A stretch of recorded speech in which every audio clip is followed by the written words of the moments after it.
जैसलमेर के सावंता और भोपा गांव के ग्रामीण रोजी रोटी के लिए पिछले 6 दिनों से निजी सोलर कंपनी की गेट के सामने धरने पर बैठे हैं। ग्रामीणों ने निजी सोलर कंपनी पर वादा खिलाफी और मनमानी के आरोप लगाए हैं। सोलर कंपनी के खिलाफ दे रहे धरने में रोजगार की मांग को लेकर ग्रामीणों में युवाओं के साथ ही 80 साल तक के बुजुर्ग भी शामिल हैं। ग्रामीणों का धरना खत्म करवाने के लिए धरना स्थल पर निजी सोलर कंपनी के प्रतिनिधि भी पहुंचे।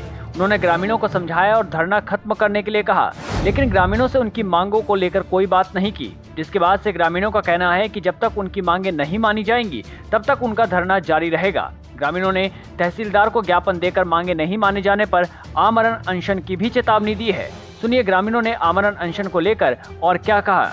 न्यू पावर बहुत दुखों की हो हमारे ग्रामीणों के साथ और हमारे किरायो बाकी पड़ी हुए कई लोगों को किरायो मांगण हारो दे करना चाहूँ तो मनुष्य कुटियाला माई पड़न को दे नहीं और प्रशासन न्याय जमा में एसपी साहब ने ज्ञापन दियो, एडिशनल साहब ने दियो, तहसीलदार साहब ने दियो और एसएसपी साहब ने भी ज्ञापन दियो, कोई हमारी सुनाई होती को नहीं। और अभी गाँव रा बहुत परेशान होता है, जो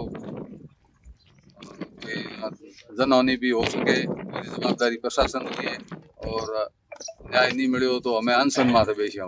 धरने पर बैठे ग्रामीणों ने धरने की वजह बताते हुए कहा कि 4 साल पहले रेवेन्यू पावर कंपनी ने सावंता और भोपा में 320 मेगावाट का सोलर प्रोजेक्ट प्लांट लगाया था, जिसमें दोनों गांव के ग्रामीणों की जमीन भी शामिल है। प्लांट लगाते समय रिन्यू पावर कंपनी ने ग्रामीणों को जमीन के बदले रोजगार देने का वादा किया था। ग्रामीणों का कहना है कि रिन्यू पावर कंपनी ने इस प्रोजेक्ट को अब तक एक शकूरा नाम की दूसरी कंपनी को दे दिया है और पिछले 1 महीने से कंपनी अपनी मनमानी कर रही है और ग्रामीणों से रोजगार छीनकर बाहर के लोगों को दे रही है। दोनों गांव के ग्रामीण जमीन और रोजगार जाने से गुस्से में हैं और उनका कहना है कि जब तक उन्हें रोजगार नहीं मिलता तब तक उनका ये धरना जारी रहेगा और जरूरत पड़ी तो आमरण अनशन भी करेंगे। जैसलमेर से जगदीश गोस्वामी की रिपोर्ट।